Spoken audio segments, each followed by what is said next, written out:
সংসারে আপনাদের সকলকে স্বাগত জানাই। জন্মাষ্টমী উপলক্ষে খুবই সামান্য আয়োজন করা হয়েছিল আমাদের বাড়িতে, সেইগুলোই আজকে এই ভিডিওর মাধ্যমে আপনাদের সাথে শেয়ার করতে এসেছি।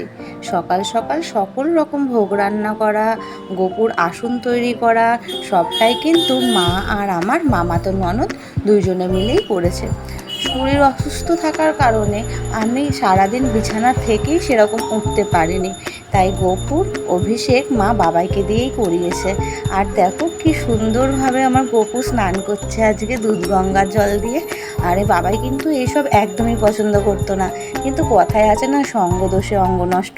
তা আমার সঙ্গে থাকতে থাকতে ওরও এখন প্রায় মতিগতি ফিরেই এসছে ভগবানের প্রতি। আর এই যে আমার গোপু নতুন জামা কাপড় পরে একদম তৈরি, আর এখানে মা দেখিয়ে দিচ্ছে যে কীভাবে গোপুকে পুজো করতে হবে, পুষ্প দেওয়া, তুলসীপত্র দেওয়া, সব কিছু। আর তারপরেই মা এখানে বসে পড়লো পুজো দেওয়ার জন্য। আর আমার মা কিন্তু এসব ঠাকুর দেবতা নিয়ে থাকতে খুবই ভালোবাসে, তাই যা যা নিয়মকানুন আছে সব কিছু নিষ্ঠা করেই মা পালন করেছে।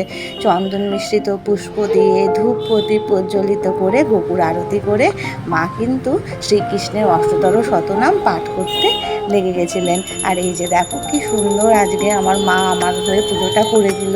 আজকের দিনটা কিন্তু আমার খুবই একটু মন খারাপ হচ্ছিল, একটু না, খুবই মনটাই খারাপ হচ্ছিল যে আমি একটু গোপু সেবা দিতে পারলাম না আজকে।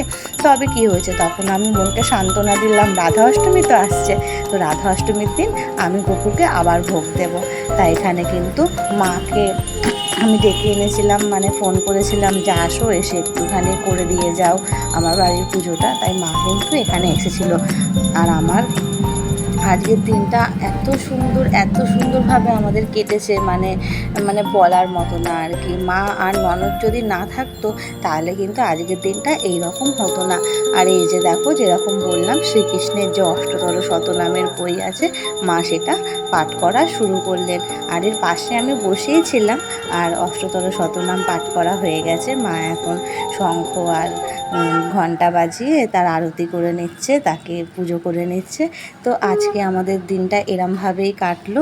আর দেখা হবে অন্য দিন অন্য একটা ভ্লগে। আজকের ভ্লগটা এখানে শেষ করলাম। হ্যাঁ, ততদিন অবধি ভালো থাকবেন, সুস্থ থাকবেন।